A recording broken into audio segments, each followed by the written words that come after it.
네, 오늘 우리 함께 묵상할 본문은 요한복음입니다. 요한복음 1장 29절부터 42절입니다. 요한복음 1장 29절부터 42절까지의 본문을 하나님을 경외하는 마음으로 다 함께 자리에서 일어나서 우리가 함께 읽도록 하겠습니다. 요한복음 1장 29절부터 42절입니다. 같이 읽겠습니다. 이튿날 요한이 예수께서 자기에게 나오심을 보고 이르되 보라, 세상 죄를 지고 가는 하나님의 어린 양이로다.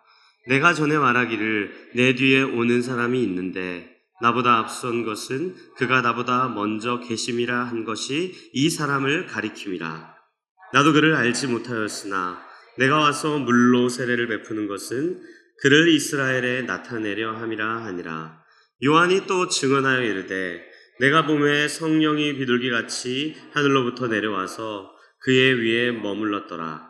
나도 그를 알지 못하였으나 나를 보내어 물로 세례를 베풀라 하신 그이가 나에게 말씀하시되 성령이 내려서 누구 위에든지 머무는 것을 보거든 그가 곧 성령으로 세례를 베푸는 이인 줄을 알라 하셨기에 내가 보고 그가 하나님의 아들이심을 증언하였노라 하니라. 또 이튿날 요한이 자기 제자 중 두 사람과 함께 섰다가 예수께서 거니심을 보고 말하되 보라, 하나님의 어린 양이로다.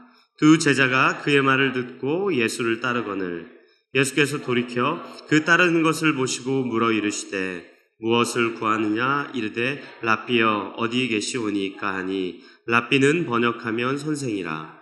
예수께서 이르시되 와서 보라. 그러므로 그들이 가서 계신 데를 보고 그날 함께 거하니 때가 10시쯤 되었더라. 요한의 말을 듣고 예수를 따르는 두 사람 중에 하나는 시몬 베드로의 형제 안드레라. 그가 먼저 자기의 형제 시몬을 찾아 말하되 우리가 메시아를 만났다 하고 메시아는 번역하면 그리스도라. 데리고 예수께로 오니 예수께서 보시고 이르시되 네가 요한의 아들 시몬이니 장차 게바라 하리라 하시니라. 게바는 번역하면 베드로라. 아멘. 네, 자리에 앉으십시오. 창세기 11장에는 우리가 잘 아는 족보가 기록되어 있습니다. 아브라함의 족보입니다. 누구누구는 몇 살에 누구를 낳고 누구를 낳고 이 족보가 쭉 이어지다가 마지막 부분에 이런 내용이 있습니다. 이거 그냥 한번 들어보십시오. 창세기 11장 30절인데요. 이렇게 나와 있어요. 사레는 임신하지 못함으로 자식이 없었더라. 이게 분명히 아브라함의 족보인데 임신하지 못함으로 자식이 없었더라. 이 내용이 나옵니다. 그리고 우린 너무 잘 알죠. 그 다음 내용을. 근데 이삭이 태어나죠. 그래서 우리가 이 족보를 볼 때 그리고 아브라함의 인생을 생각할 때 분명히 이와 같은 내용을 왜 성경에 기록하였는가? 무엇 때문인가? 한번 진지하게 질문해 볼 수 있어야 합니다. 근데 놀랍게도 우리가 잘 아는 것처럼 아브라함은 이삭을 낳습니다.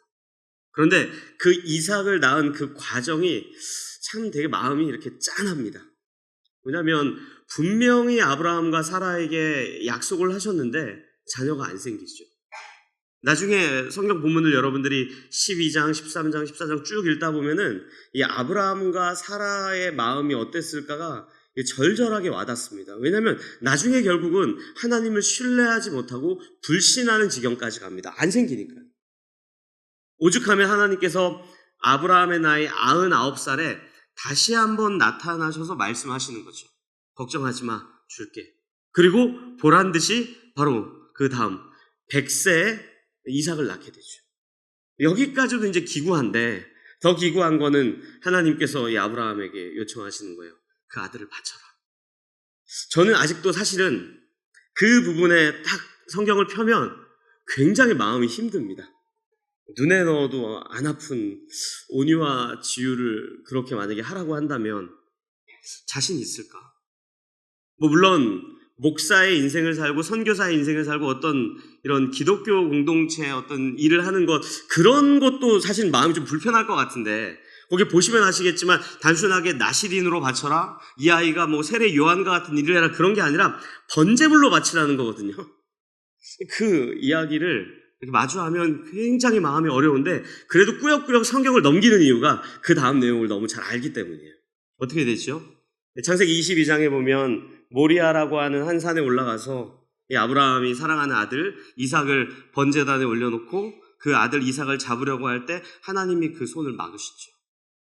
그리고 나서 본인이 준비한 숫양으로 그 번제를 완성시킵니다.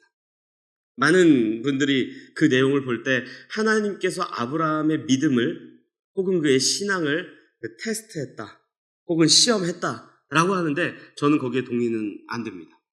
한번 생각해 보십시오. 전지전능하신 하나님이 아브라함의 신앙을 몰랐을까요? 본인의 형상에 맞게 창조하셨는데 사랑하는 아들을 바치라고 하는 그 애통함과 절절함과 그 비장함을 하나님이 몰랐을까요? 아브라함이 갈등을 하고 혹은 누군가는 하나님 내가 다른 건 다 순종해도 이 순종은 못하겠습니다 라고 이야기할 그 내용을 몰랐을까요? 하나님 너무 잘 아셨죠. 그렇다면 하나님께서 아브라함에게 이삭을 바치라는 건 뭡니까? 저는 두 가지로 해석을 합니다. 첫째는 여러분들 한번 생각해 보십시오.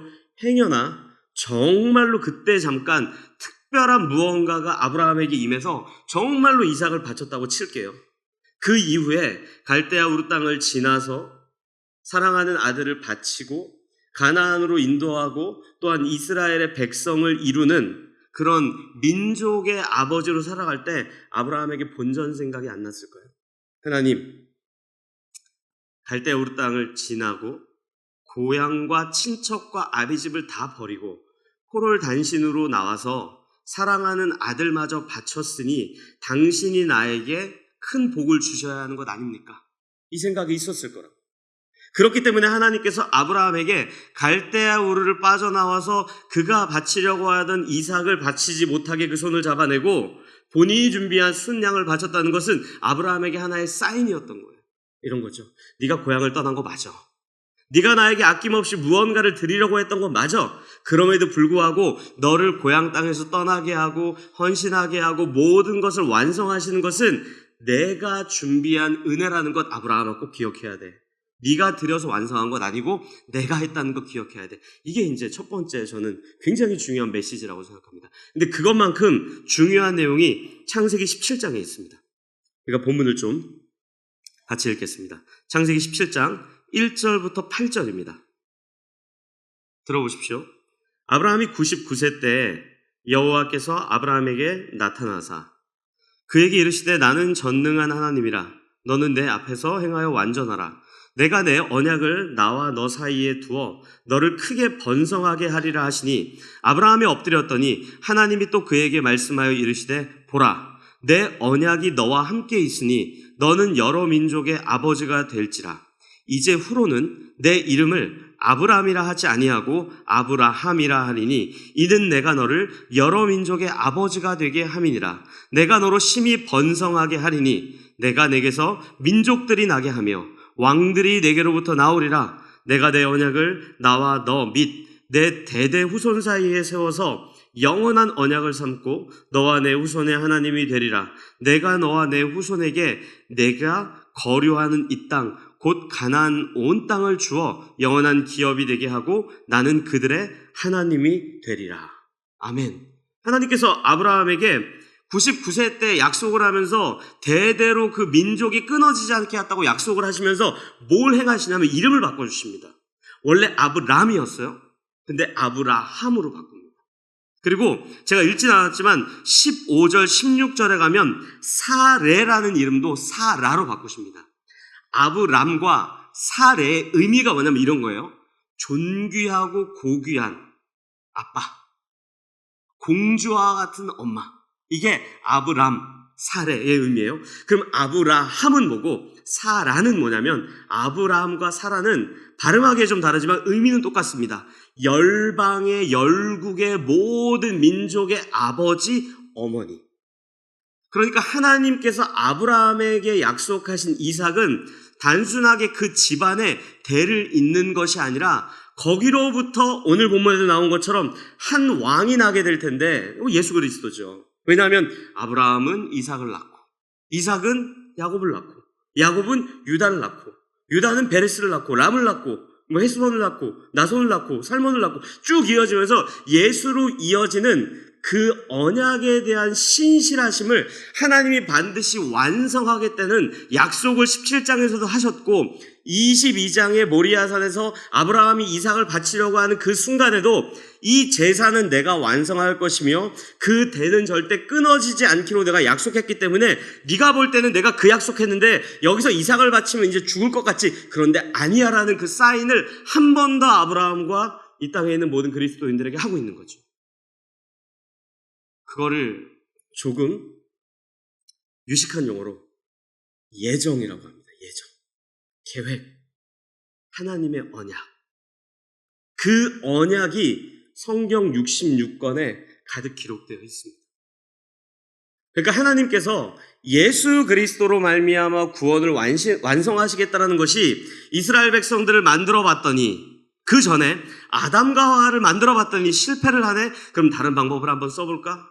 그러면 이제 민족을 만들어 보자. 아브라함을 만들고 누구를 만들고 했더니 결국엔 안 돼서 예수 그리스도로 말미암아 완성하겠다라는 것이 아니고 하나님께서는 처음부터 예수 그리스도로 말미암아 완성하겠다. 그 약속은, 그 언약은 우리 눈에는, 우리의 생각에는, 우리의 예측에는 실패할 것 같지만 실패하지 않을 거야.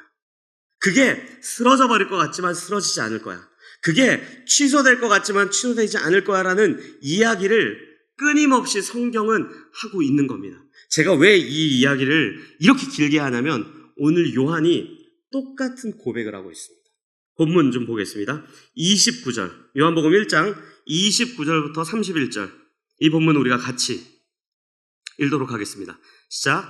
이튿날 요한이 예수께서 자기에게 나아오심을 보고 이르되 보라, 세상 죄를 지고 가는 하나님의 어린 양이로다. 내가 전에 말하기를 내 뒤에 오는 사람이 있는데 나보다 앞선 것은 그가 나보다 먼저 계심이라 한 것이 이 사람을 가리킴이라. 나도 그를 알지 못하였으나 내가 와서 물로 세례를 베푸는 것은 그를 이스라엘에 나타내려 함이라 하니라. 아멘. 여러분들, 이 고백이 그 고백입니다.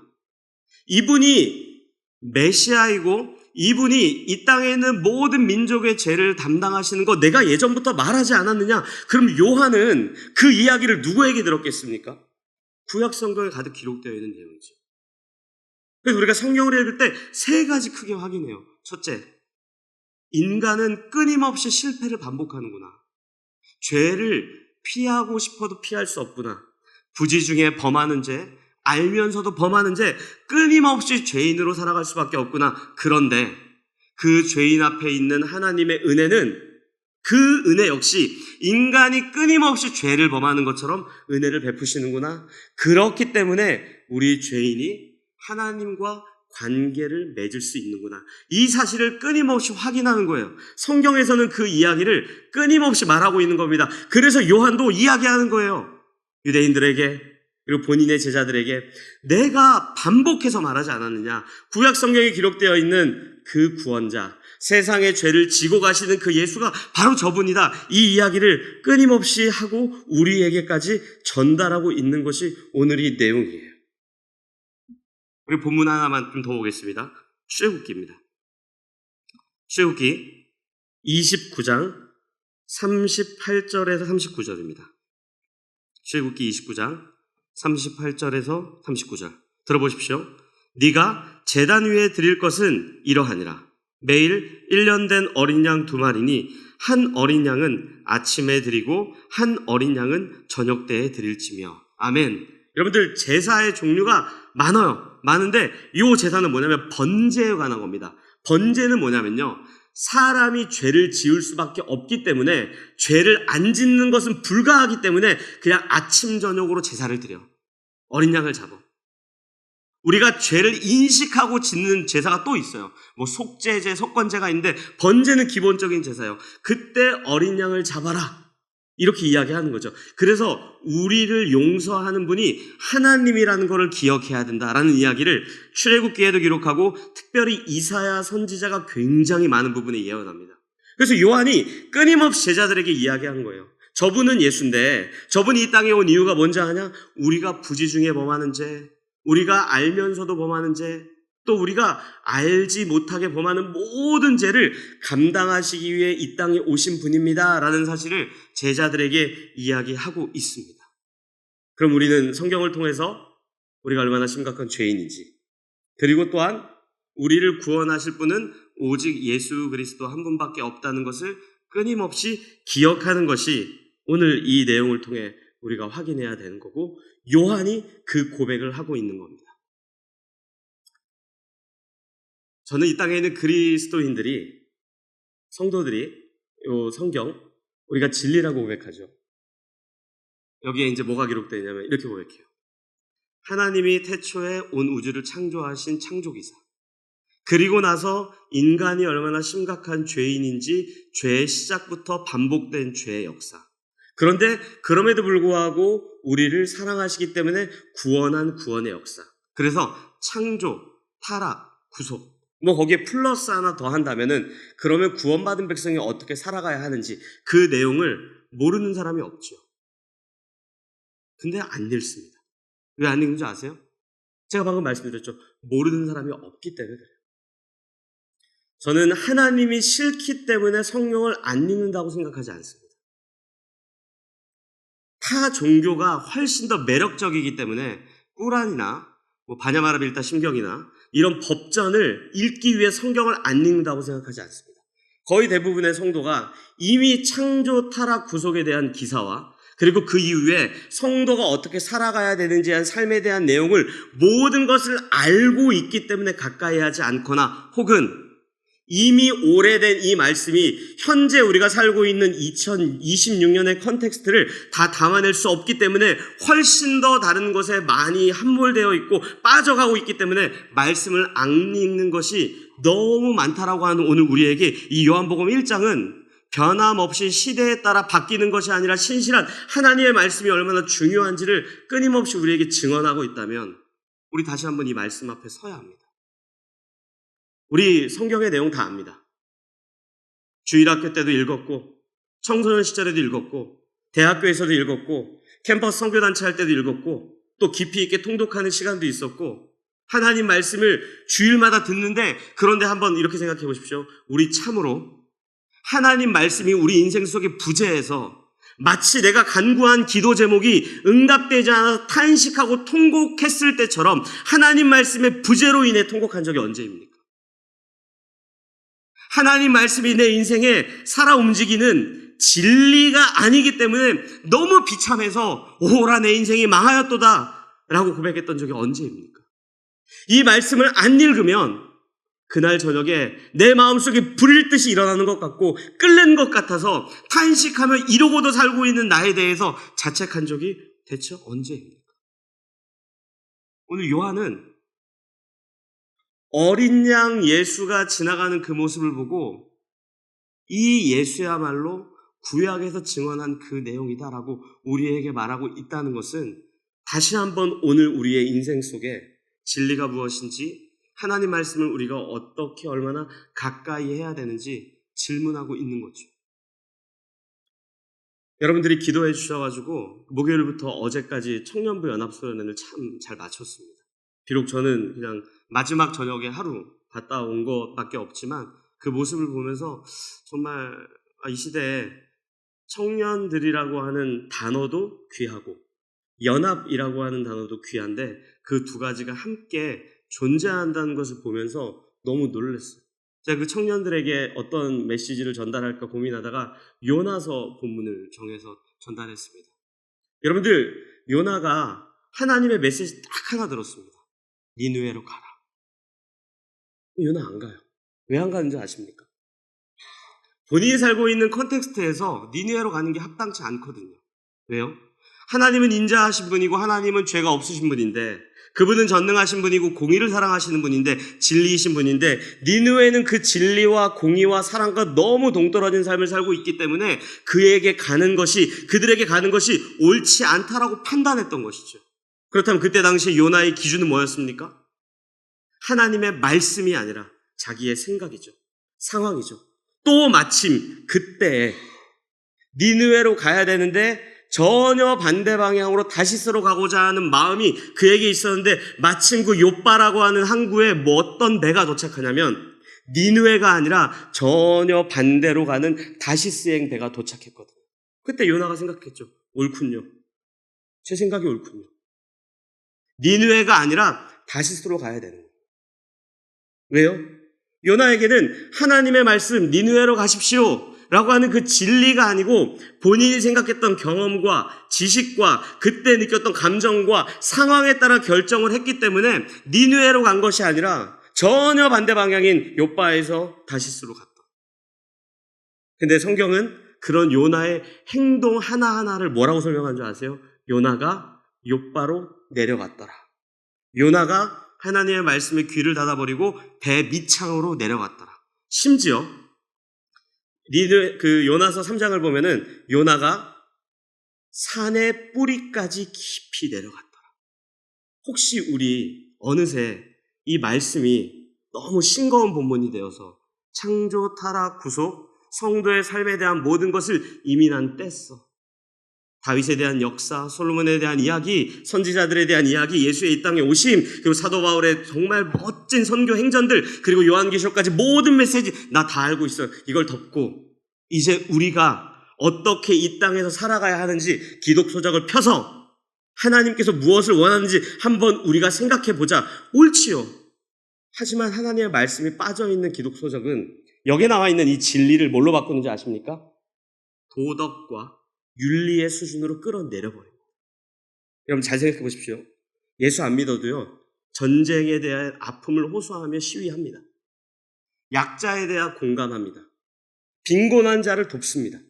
우는 자와 함께 웁니다. 예수 믿는 사람만 그렇지 않아요. 만약에 우리가 이 말씀에 대해서 점점점 무지해가고 있다면, 말씀에 대해서 점점점 멀어져 가고 있다면 어쩌면 요나가 하나님의 말씀이 아니라 상황과 감정과 본인이 생각한 모든 것을 결정을 하고 니느웨로 가지 않고 다시스로 내려왔던 것처럼, 하나님의 말씀이 귀를 막아버리고 배 밑창으로 꺼졌던 것처럼, 산의 뿌리 깊은 곳까지 내려갔던 것처럼 우리 지금 내려가고 있는지 몰라요. 모르죠. 왜요? 2026년도에도 이 답답하고 고리타분한 성경이 진리가 맞단 말이에요. 우리는 조금 더 달라야 되지 않는가? 더 창의적이어야 하지 않는가? 하지만 이 말씀이 없다면 우리의 삶은 하나님의 말씀이 아니라 나의 생각과 경험과 지식에 근거한 신앙생활을 하기가 굉장히 쉽습니다. 그래서 주보를 보면요, 두 번째 이제 성경 공부 신청서가 있습니다. 이러려고 했던 건 아닌데 여기 보시고 오늘 꼭 신청하십시오. 네. 근데 이제 여기서 이제 요한이 그냥 그치지 않고 거기에 플러스 한 문장을 더 보탭니다. 우리가 그 본문을 좀 보겠습니다. 32절부터 34절입니다. 요한복음 1장 32절부터 34절까지 본문을 우리가 한 목소리로 같이 읽겠습니다. 시작.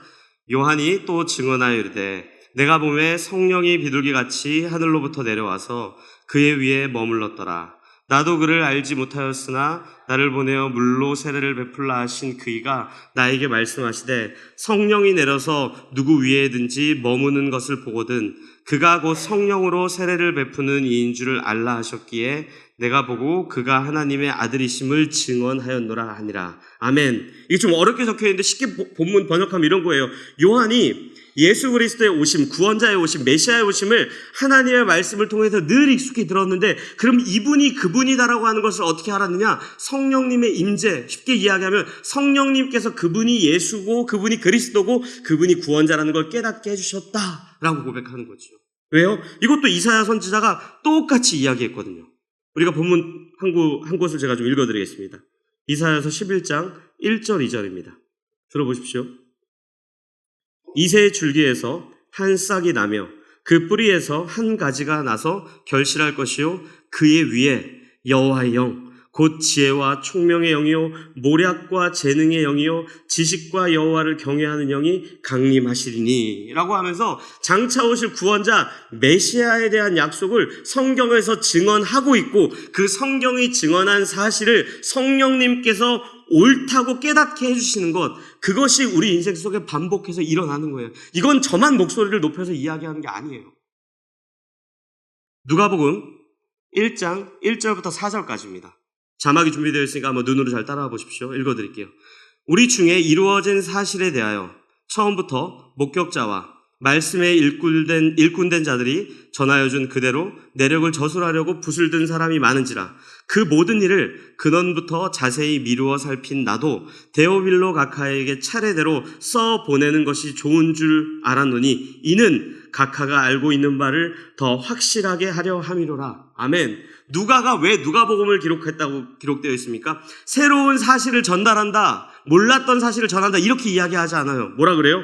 근원부터 자세히 미루어 살핀 그 사실을 차례대로 다시 한번 써서 알고 있는 바를 더욱더 확실하게 알려 하노라, 이렇게 이야기해요. 여기 이제 데오빌로 각하라고 적혀 있는데 이게 신학자들마다 두 가지로 번역을 합니다. 첫째는 그때 당시에 정치인 중에 꽤 높은 사람 중에 이제 이 이름을 갖고 있는 사람이 있다. 그 사람에게 전달해서 그 사람의 영향력 아래에 있는 모든 사람에게 가르치십시오. 이게 첫 번째 해석이고, 두 번째 해석은 이 테오스와 필로스 이 두 가지가 헬라어의 합성어인데 뭐냐면 하나님을 사랑하는 사람들에게 보낸 편지입니다. 뭐 이런 것도 있어요. 둘 다 의미가 다르지 않아요.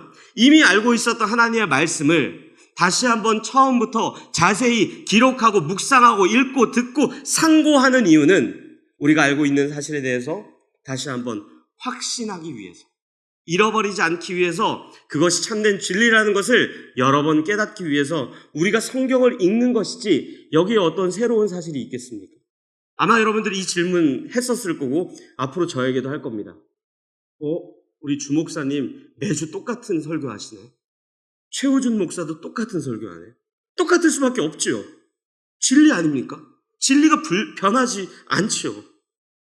주 목사님 평생 똑같은 이야기하는 게 옳은 거예요. 저 역시 5년이 지나고 10년이 지나고 15년이 지났을 때 맨날 똑같은 얘기 하시네. 그 얘기 들을 거예요. 그럼 전 잘했다고 생각해요. 내가 진리를 진리답게 전했구나. 근데 맨날 변한다고 생각해 보세요. 변하지 않아요. 그럼에도 불구하고 근원부터 자세히 깊이 있게 상고하고 살필 때 우리가 알고 있던 바를 놓치지 않고 우리 안에 내주하고 계신 성령 하나님께서 그 말씀을 깨닫게 하고 다시 한번 그 말씀 앞으로 우리를 인도하고 그 말씀을 깨닫게 하고 인도할 뿐 아니라 우리를 살게 할 만한 능력을 우리에게 허락해 주시는 것이죠. 이사야도 똑같은 이야기를 또 합니다. 이사야서 2장 1절부터 3절입니다. 들어보십시오. 아모스의 아들 이사야가 받은 바 유다와 예루살렘에 관한 말씀이라. 만일의 여호와의 전이 산이 모든 산 꼭대기에 굳게 설 것이요 모든 작은 산 위에 뛰어나리니 만방이 그리로 모여들 것이라. 많은 백성이 가며 이르기를 오라 우리가 여호와의 산에 오르며 야곱의 하나님의 전에 이르자. 그가 그의 길을 우리에게 가르치실 것이라. 우리가 그 길로 행하리라 하리니 이는 율법이 시온에서부터 나올 것이요 여호와의 말씀이 예루살렘에서부터 나올 것입니다. 너무 심플한 본문 아닙니까? 하나님께 나아가십시오. 우리가 어떻게 살아가야 하는지 여기에 기록되어 있습니다. 이 고백을 요한이 제자들도 오늘 본문에서 합니다. 같이 35절부터 39절 읽겠습니다. 시작. 또 이튿날 요한이 자기 제자 중 두 사람과 함께 섰다가 예수께서 거니심을 보고 말하되 보라 하나님의 어린 양이로다. 두 제자가 그의 말을 듣고 예수를 따르거늘 예수께서 돌이켜 그 따르는 것을 보시고 물어 이르시되 무엇을 구하느냐 이르되 랍비여 어디 계시오니까 하니 랍비는 번역하면 선생이라. 예수께서 이르시되 와서 보라. 그러므로 그들이 가서 계신 데를 보고 그날 함께 거하니 때가 11시쯤 되었더라. 아멘. 여러분들 이거 한국어 성경으로 읽으면요 동문서답 같아요. 왜냐하면 예수님이 요한의 제자들에게 이렇게 이야기해요. 너희들 무엇을 구하니? 그럼 요한의 제자들이 우리가 구하는 건 이겁니다. 이렇게 답을 해야 되는데 뭐라 그러냐면 어디 계십니까? 이렇게 물어봐요. 그러면 이제 예수님이 와보라. 우리가 생각할 땐 어디 계십니까? 그럼 뭐 궁동 77-8 서울평안교회로 오라. 뭐 이렇게 해야 되는 건데 그렇게 얘기하지 않는데 여러분들 이거 번역하면 굉장히 탁월한 문장입니다. 이거예요. 너희들이 원하는 것이 무엇이니? 제자들이 이렇게 답하는 거예요. 우리 원하는 거 없어요. 그냥 당신이 어디 계시면 내가 따라가서 직접 볼게요. 들을게요. 내가 원하는 것이 아니라 당신께서 말씀하시고 보여주시는 것 나 그거 그대로 배우고 따르고 내가 쫓을게요. 그래? 그럼 와. 우리 말씀으로 초대하는 거 아닙니까? 우리 어디에서 진리를 찾습니까? 세상 사람들이 이렇게 했더니 그 공동체가 살아났더라. 그 사회가 이렇게 밝아졌더라. 우리에게 빛과 소금으로 살아내라고 이야기하는 그 내용은 세상의 어떠함이 아니라 하나님의 말씀이며 그분께서 우리에게 전달하고 싶은 내용이 여기에 고스란히 있다면 우리 끊임없이 부더니 성령 하나님께 주님 나를 깨워주십시오. 말씀에 귀를 닫고 눈을 감는 나를 깨워주십시오. 내가 당신 앞에 나아가서 당신이 무엇을 하고자 하는 그것이 내가 내 눈으로 내 오감으로 반응하며 쫓겠습니다. 그 고백이 나와야죠. 그런데 우리는 어느새 하나님의 말씀은 닫아버렸어요. 다 알거든요. 어떻게 이스라엘이 멸망했는지, 어떻게 선지자들이 핍박당했는지, 예수가 어떻게 왔는지, 그분이 어떻게 구원을 완성하시는지, 장차 이 땅은 어떻게 될지, 하나님의 나라는 어떠한지. 여기 그것만 있습니까? 그렇지 않죠. 오늘 요한의 제자들이 이야기했던 것처럼 내가 당신이 말씀하시는 그 바를 듣고 보고 쫓고 그대로 살겠습니다. 그러니 당신이 어디 계신지만 알려주시면 내가 쫓겠습니다. 전 2026년 우리 사랑하는 평안 가족들이 하나님의 말씀을 쫓고 묵상하고 깊이 있게 상고하는 한 해가 되었으면 좋겠습니다. 세상이 말하는 진리가 아니라 정말 성경에 나와 있는 그 진리를 쫓고 또 쫓는 그런 한 해가 되었으면 좋겠어요. 그게 왜 중요한지 아세요? 오늘 본문에 그것도 나와 있어요. 40절부터 42절까지 우리가 큰 목소리로 같이 읽겠습니다. 시작. 요한의 말을 듣고 예수를 따르는 두 사람 중에 하나는 시몬 베드로의 형제 안드레라.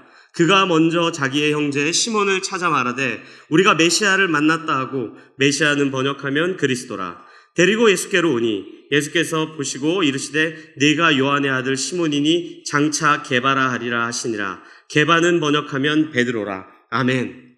그 쫓았던 두 제자 중에 한 명이 안드레라고 나와 있죠. 그 안드레가 누굴 찾아갑니까? 베드로에게 찾아가요. 우리 메시아를 만났다. 같이 가자. 쫓아가니까 예수님께서 베드로를 보시고 뭐라 그래요? 세 가지 이야기하죠. 너 요한의 아들이구나. 그것도 뭐라 그래요? 장차. 그것도 뭐라 그래요? 너는 베드로야.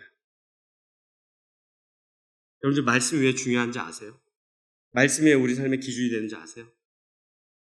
저는 사랑하는 제 두 아이에 대해서 두 손 두 발 다 들었습니다. 제 마음대로 되는 게 없습니다. 일로 가라 그러면 절로 가고 교회로 가고 고급 개그입니다 이게. 이쪽으로 가라 하면 저쪽으로 가고 심지어 감기 바이러스 하나 제 마음대로 안 돼요. 우리 코비드 때 확인하지 않았습니까? 바이러스 하나에 온 세계가 스탑되는 거. 미래와 앞날에 대한 두려움과 불안 때문에 사는 오늘 인생도 우리의 마음껏 계획하지 못하고 내일의 인생조차 아무것도 할 수 없는 우리의 존재를 예수님께서 뭐라 그래요? 너는 누구의 아들인지 내가 알고 장차 네가 어떻게 살 것을 내가 알고 내가 너를 베드로로 단단하게 만들 것을 내가 알고 있다면 우리의 인생이 어디에 달려있는 거예요? 이 말씀에 달려있는 거죠. 끊임없이 말씀을 묵상하고 씨름하는 그 모습이 우리 사랑하는 자녀들에게 다음 세대에게 가장 확실한 든든한 보장을 주는 것이라고 한다면 우리 참으로 말씀 앞에 나아가서 우리의 인격을 드려야죠. 내가 책임질 수 없는 자녀, 내가 책임질 수 없는 교회, 내가 책임질 수 없는 공동체, 내가 책임질 수 없는 그 사회를 하나님께 올려드린다면 그거야말로 가장 확실한 보장 아닙니까? 그리고 그분이 우리 인생을 다 알고 계시다면 첫사람 아담 때부터 영원까지 죄에 대한 해결을 장차 올 예수 그리스도로 그리고 그 요한의 아들이었던 시몬을 베드로와 같이 단단한 만성으로 만들고 초대교회에 어떠한 사람으로 만들 거라고 당신이 알고 계시고 책임지신다고 한다면 우리의 인생을 그분께 내어 맡기는 2026년 한 해가 우리를 불안하지 않고 두렵지 않은 인생으로 저는 빚어갈 거라고 확신합니다. 저는 사랑하는 평안 가족들이 하나님의 말씀을 붙잡고 우리 안에 내주하고 계신 성령님께 성령 하나님, 내가 말씀 앞에 설 수 있도록 나를 깨워주십시오. 이 말씀을 통해 다시 한번 당신의 진리를 알 수 있도록 깨닫게 해주십시오. 그리고 살게 해주십시오. 그리고 이렇게 살아낼 때 지치고 힘들 때마다 나에게 힘을 주십시오. 이렇게 기도하며 한 해를 말씀과 더불어 그 말씀 안에서 주님이 가르쳐 주신 진리를 기뻐하는 한 해가 되었으면 좋겠습니다. 우리 그렇게 같이 두 가지 좀 기도했으면 좋겠어요. 말씀 가까이 또 말씀을 묵상하는 한 해 되게 해주십시오. 그리고 성령님 내가 그 말씀대로 살 수 있는 한 해가 되게 해주십시오. 이 두 가지 기도 제목을 주님께 올려드리며 간절히 하나님께 기도하겠습니다. 기도하시겠습니다. 사랑하는 하나님,